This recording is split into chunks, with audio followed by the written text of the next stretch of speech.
Assalamualaikum warahmatullahi wabarakatuh. Alhamdulillahirabbil alamin wassalatu wassalamu ala asyrofil anbiya'i wal mursalin wa ala alihi wa sahbihi ajma'in. Alhamdulillah, puji syukur atas kehadirat Allah Subhanahu wa taala. Berkenan nikmat Islam, nikmat kesehatan maupun nikmat kesempatan. Kita masih bisa dapat berkumpul di sini dalam rangka salat maghrib berjamaah, kemudian dilanjutkan dengan majelis ta'lim, dan insyaallah nanti akan dilanjutkan dengan salat isya berjamaah. Ya, kita perlu datang ke majelis ilmu yang benar-benar di situ ada ilmunya. Ya, jadi bukan hanya masang tenda kemudian nyanyi-nyanyi dengan banda, bukan seperti itu majelis ilmu. Majelis ilmu itu adalah di situ disampaikan ilmu yang berasal dari Allah Subhanahu wa taala, itu Al-Qur'an, dan dari hadis Nabi Muhammad SAW. Itulah disebut majelis ilmu. Majelis ilmu, atau yang disampaikan itu adalah perkataan para ulama. Itu adalah majelis ilmu. Ya. Di zaman sekarang itu perlu kita ke majelis ilmu karena sangat membahayakan zaman sekarang. Dahulu itu orang-orang kalau berzina itu diam-diam, tidak menampakkan zinahannya. Tapi sekarang dengan terang-terangan itu mereka menampakkan zina mereka tanpa malu lagi untuk berbuat zina. Ya, baru-baru ini ada katanya yang oknum camat berzina dengan bidan di parkir rumah sakit, ya, sampai mobilnya bergoyang, Itu adalah sebuah kondisi yang sangat memprihatinkan. Sebelum-sebelumnya terjadi banyak lagi kasus pembunuhan, ya. Anak-anak dibunuh oleh 4 orang anak lainnya. Kemudian ada bapak yang mencabuli anaknya sendiri. Kemudian ada bapak yang membakar anaknya sendiri karena sering keluar atau keluyuran bahasanya. Itu adalah sebuah kondisi yang sangat membahayakan di zaman sekarang. Dan tidak malu lagi ketika dia berbuat sebuah keburukan. Ya, seolah-olah ini adalah pertanda bahwasannya dunia ini sudah tidak lama lagi. Karena kata Nabi SAW, salah satu tanda hari kiamat adalah maraknya perzinahan dan musik-musik. Ya, musik-musik macam-macam. Itu salah satu tanda, ya, kiamat. Nah, kita perlu itu untuk membentengi diri kita, itu harus berilmu. Sampaikan kepada keluarga kita, ya, terutama untuk diri kita dan keluarga kita. Karena apa? Karena siapa lagi yang ingin membentengi diri dan keluarga kalau bukan kita sendiri? Ya. Karena kita itu tidak bersyukur. Diberikan oleh Allah itu anak, diberikan oleh Allah istri atau pasangannya masing-masing, tapi hanya sekedar untuk, ya, bahasanya itu cuma sekedar nikah saja atau sekedar punya anak saja, ya. Padahal bukan itu saja. Padahal ada lagi yang lebih penting, tanggung jawabnya kepada Allah Subhanahu wa taala itu. Nanti kita semuanya akan ditanya oleh Allah Subhanahu wa taala. Harta kita, anak kita, istri kita, ya, itu nanti semuanya akan ditanya. Apakah kita itu membimbing mereka ke surga atau tidak? Harta kita itu akan ditanya, kita dicari dengan halal atau tidak? Dipakai dengan yang halal atau tidak? Semuanya akan ditanya, ya. Maka pentingnya sekali, apalagi di zaman sekarang itu, anak-anak itu, ya, mudah sekali ngomong anjing lo, gila lo. Itu adalah sebuah kemunduran. Sebuah kemunduran, Pak. Zaman sekarang itu zaman yang luar biasa. Sangat mudah ngomong anjing lo, gila lo, ini lo. Itu kan kuping aku sangat panas dengar itu. Kayak sampah kalau yang keluar dari mulut itu. Jadi kalau bisa, ya, bentengi diri kita dan keluarga kita. Zaman ini sudah ya luar biasa sekali, ya. Fitnahnya luar biasa. Ya, kita masuk kepada surat yang baru, yaitu surat An-Naba. Surat An-Naba itu awal dari juz 30.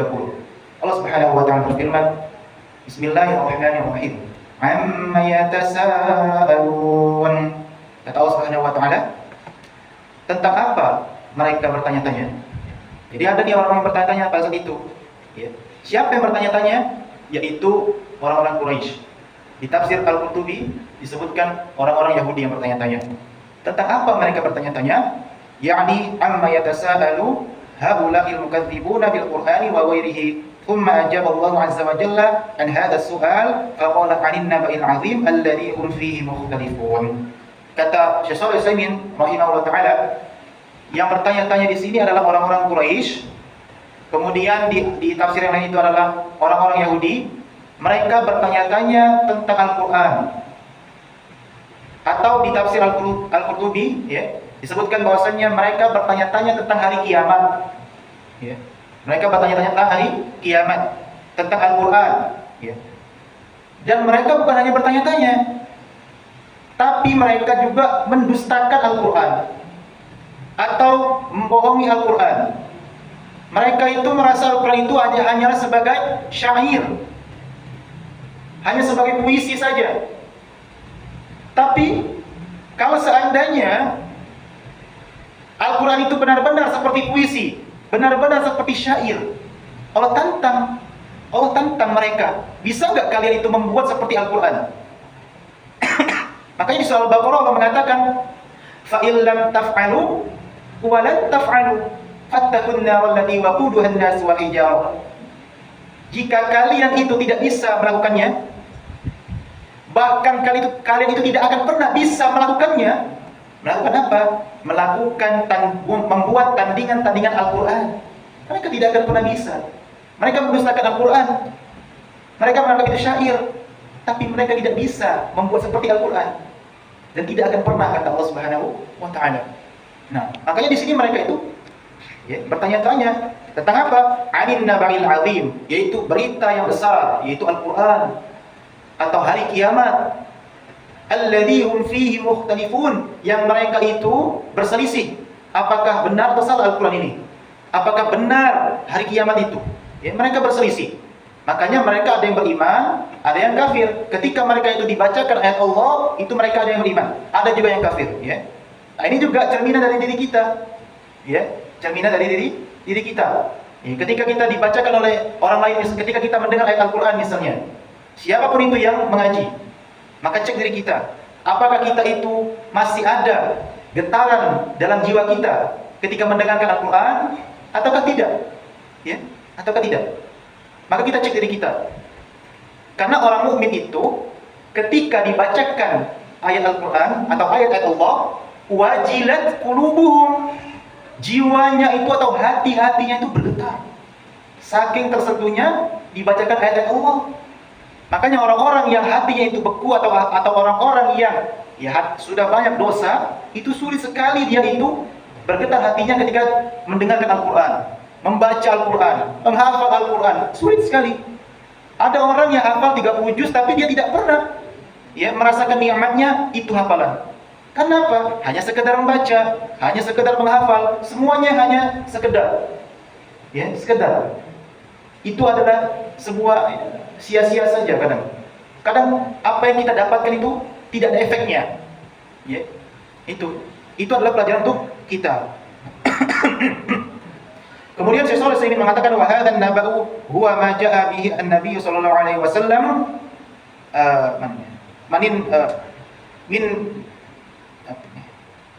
min al-bayyinati wal huda. Wala siyama ma jaa'a bihi min al-akhbari 'anil yaumil akhir wal ba'tsa wal jazaa. Jadi yang datang dari Allah itu adalah yaitu berita yang disampaikan melalui Nabi Muhammad SAW, yaitu petunjuk dan penjelas, yaitu Al-Quran. Jadi Al-Quran ini adalah sebagai pedoman hidup. Makanya di ayat yang kedua di surah Al-Baqarah, Allah Subhanahu wa Ta'ala mengatakan, "Dzalikal kitabu la raiba fi." Ini adalah kitab yang tidak ada keraguan di dalamnya. Hudal lil muttaqin. Kemudian ini adalah petunjuk bagi orang-orang yang muttaqin, yaitu orang-orang yang bertakwa kepada Allah Subhanahu wa Ta'ala. Kemudian di ayat yang selanjutnya Allah Subhanahu wa Ta'ala mengatakan, "Kalla saya'lamuna, thumma kalla saya'lamun." Sekali-kali tidak, kelak mereka akan mengetahui. Di ayat yang selanjutnya Allah mengatakan, "Thumma kalla saya'lamun." Sekali-kali tidak, kelak mereka akan mengetahui. Di sini apa yang mengetahui? Yaitu dampak dari mereka mendustakan ayat-ayat Allah Subhanahu wa Ta'ala. Dampak dari mereka tidak percaya Al-Quran, atau dampak dari mereka tidak percaya dengan hari kiamat. Mereka akan lihat nanti di hari kiamat nanti. Mereka akan melihatnya langsung. Makanya di sini Syekh Shalih Al-Utsaimin mengatakan, wal muradu bil ilmi alladzi tawa'adahumullahu bihi huwa ilmul yaqini alladzi yushahidunahu ala hasbi ma ukhbiru bih. Yaitu Allah akan menampakkan Ya, dengan apa? Dengan ilmunya nanti di hari kiamat akan Allah persaksikan semuanya apa yang telah mereka dustakan terhadap Al-Quran, apa yang telah mereka dustakan terhadap hari kiamat. Allah akan tampakkan semuanya. Bagi orang yang tidak percaya hari kiamat, ini loh hari kiamat. Bagi orang yang tidak percaya dengan hukuman di Al-Quran, ini loh hukumannya. Allah tampakkan semuanya. Jadi Al-Quran ini bukan dongeng. Jadi hari kiamat itu bukan hanya sekedar cerita. Maka dari itu, kalau orang benar-benar dia beriman kepada hari kiamat, maka orang tersebut tidak bermudah-mudah untuk berbuat dosa. Sholatnya dengan serius, bukan main-main, bukan hanya sekedar sholat, ya. Kemudian berusaha untuk memperbaiki ibadahnya melalui sholatnya, melalui baca Qur'annya, melalui semua ibadah mereka itu berusaha untuk memperbaikinya. Kalau benar-benar dia itu beriman kepada hari kiamat. Kita tidak sadar, kadang Allah itu memberikan sebuah tanda lewat ambulan.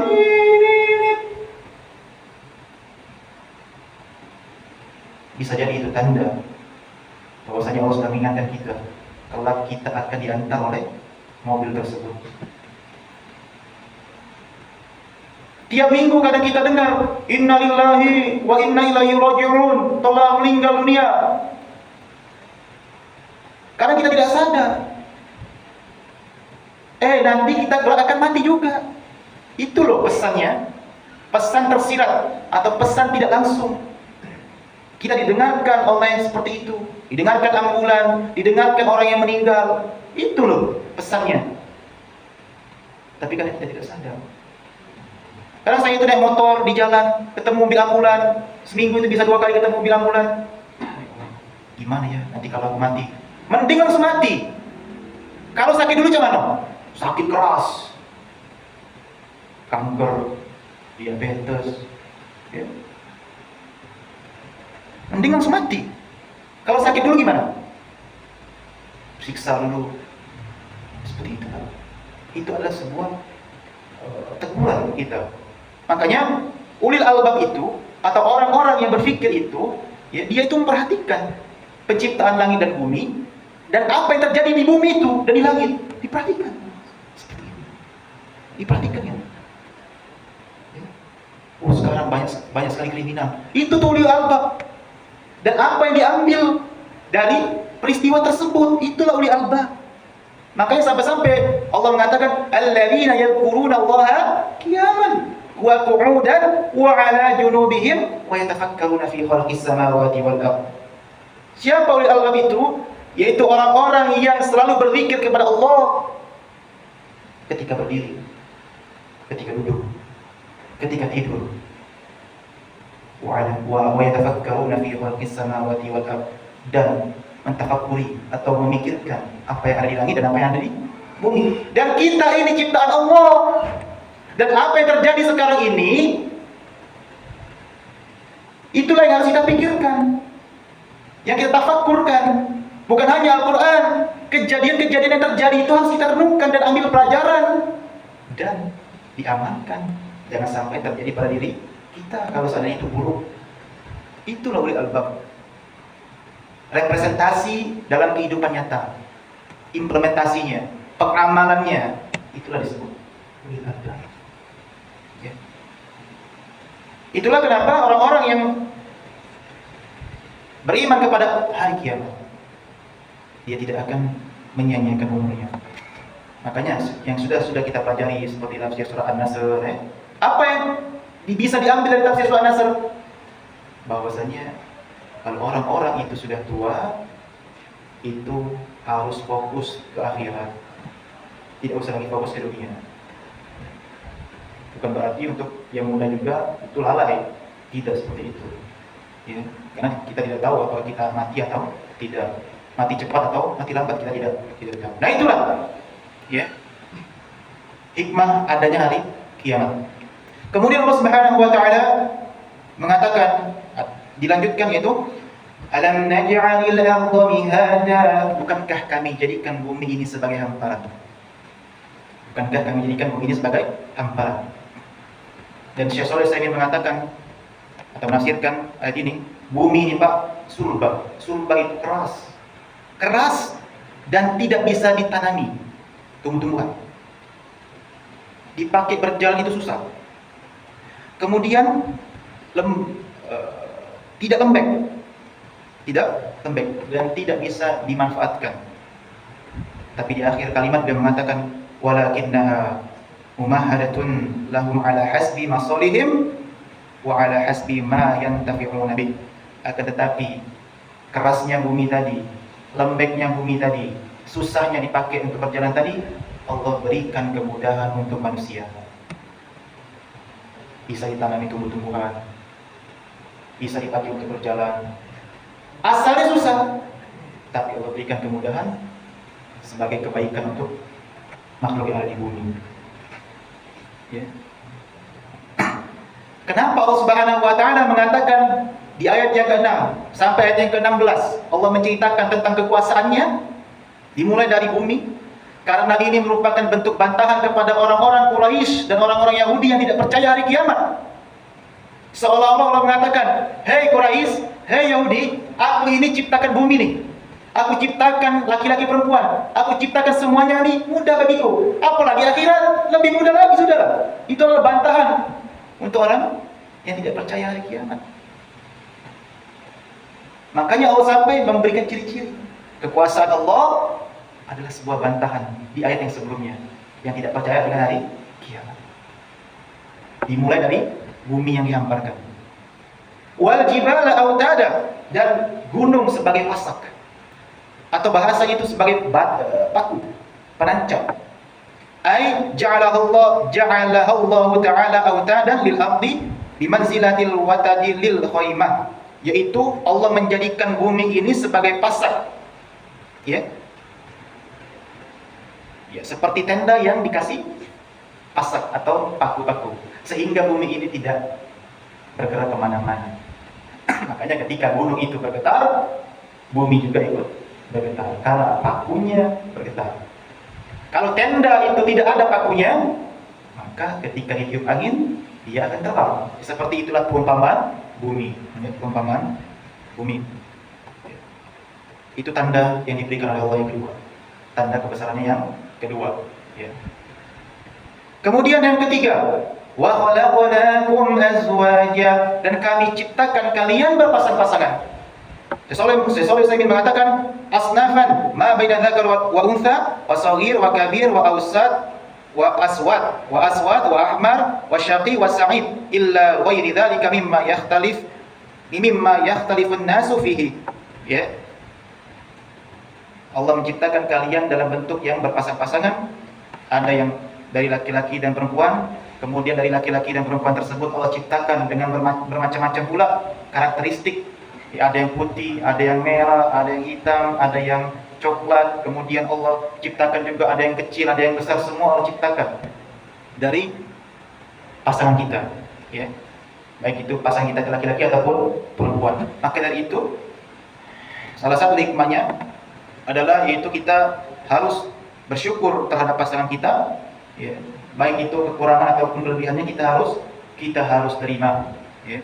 Karena tidak ada manusia yang sempurna, tidak ada makhluk yang sempurna, semua ada kekurangan, ya.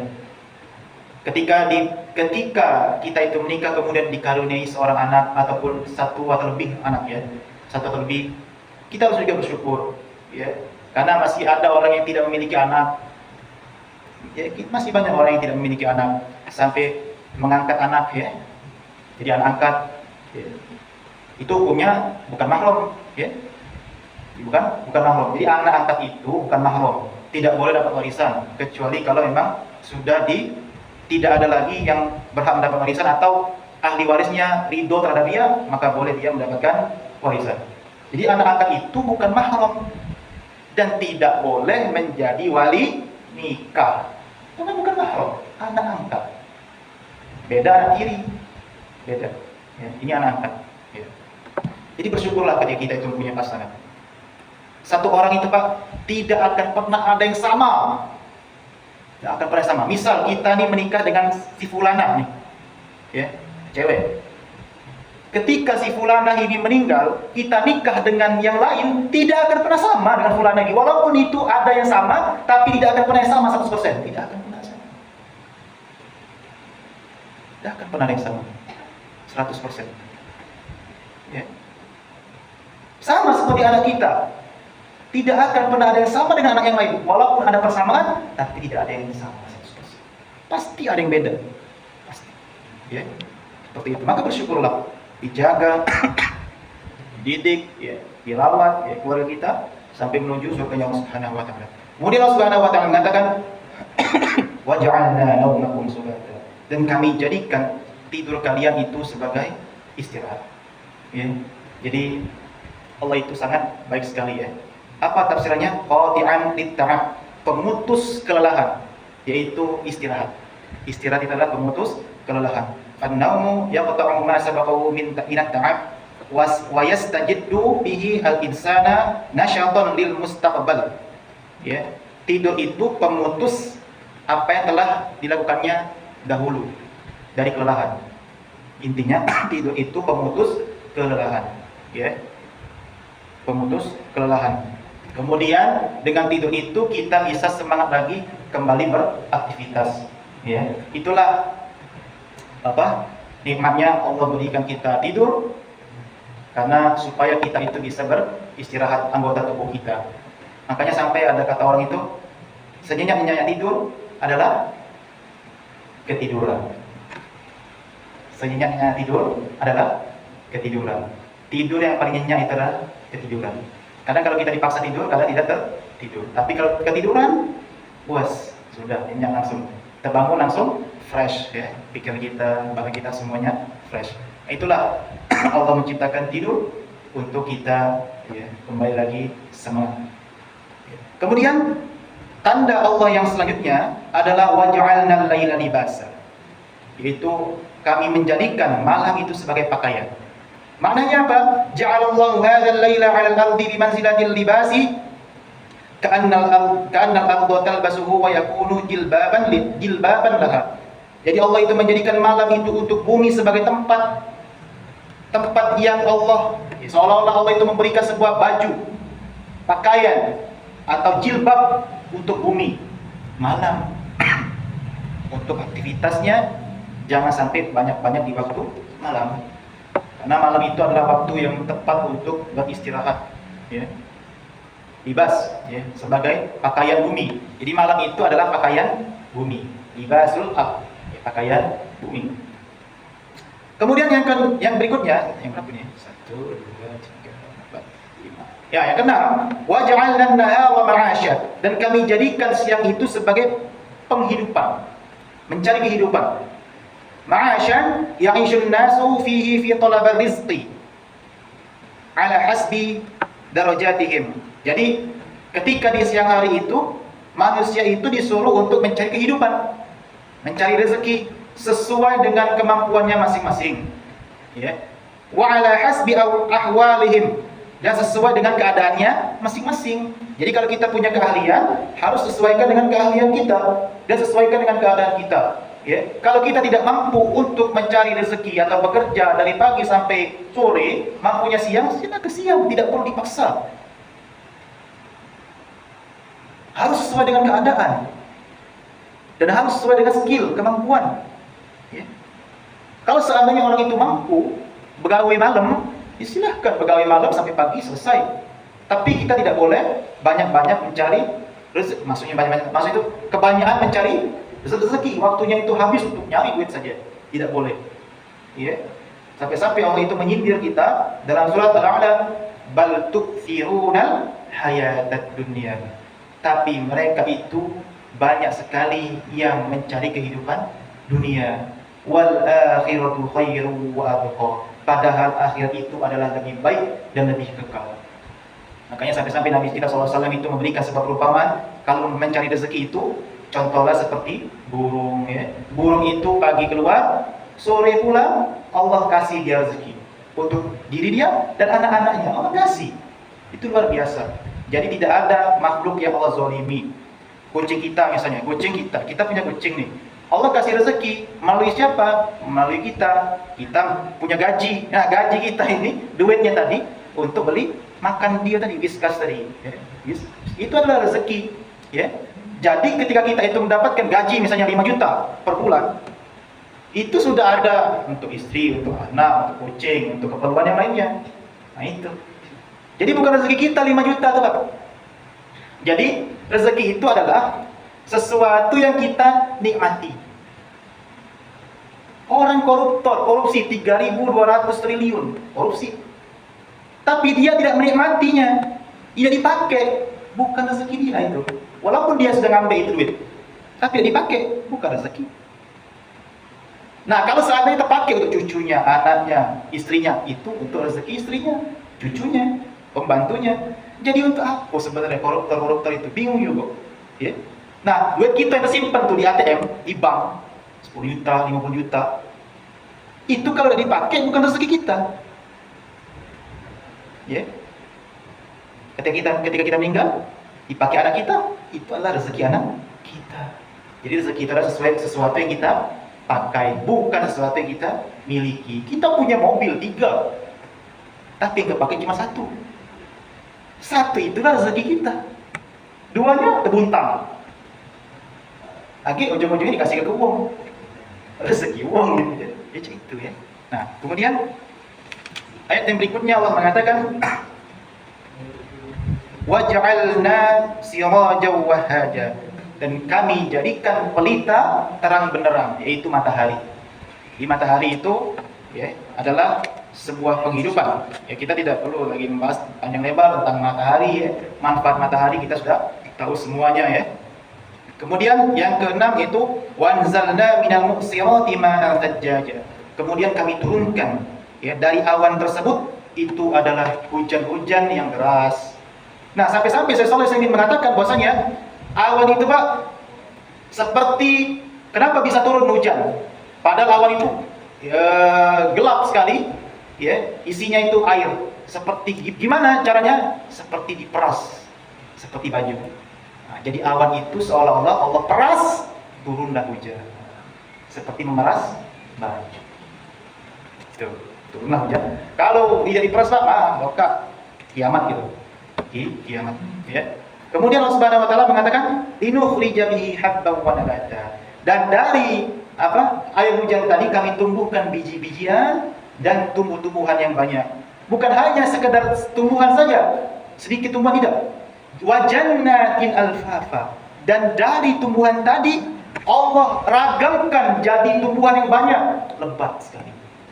Nah, jadi ayat ini ya berhubungan dengan ayat yang sebelumnya.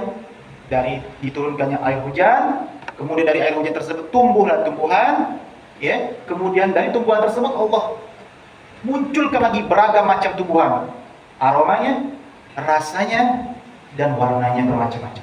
Nah, ini saja mungkin yang dapat saya sampaikan. Semoga bermanfaat. Jadi dari ayat 6 dan sampai ayat 16 itu adalah tanda-tanda kebesaran Allah untuk menjawab tuduhan-tuduhan atau menjawab ya, orang-orang kafir Quraisy dan Yahudi yang mereka tidak percaya dengan hari kiamat. Allah jawab dengan kekuasaan Allah di dunia, ya. Allah perumpamakan dengan kekuasaan di dunia, ya, seperti itu. Ada pertanyaan sampai sini? Tidak ada ya. Jadi, semoga memang pelajaran tafsir itu sedikit sekali ya pertanyaan. Semoga dengan belajar tafsir semakin kuat iman kita, ya, semakin kita bisa. Jangan sampai ada lagi kasus mencium ya, kepala paus ya. Habis 30 juz tapi nyium kepala paus. Itu adalah salah satu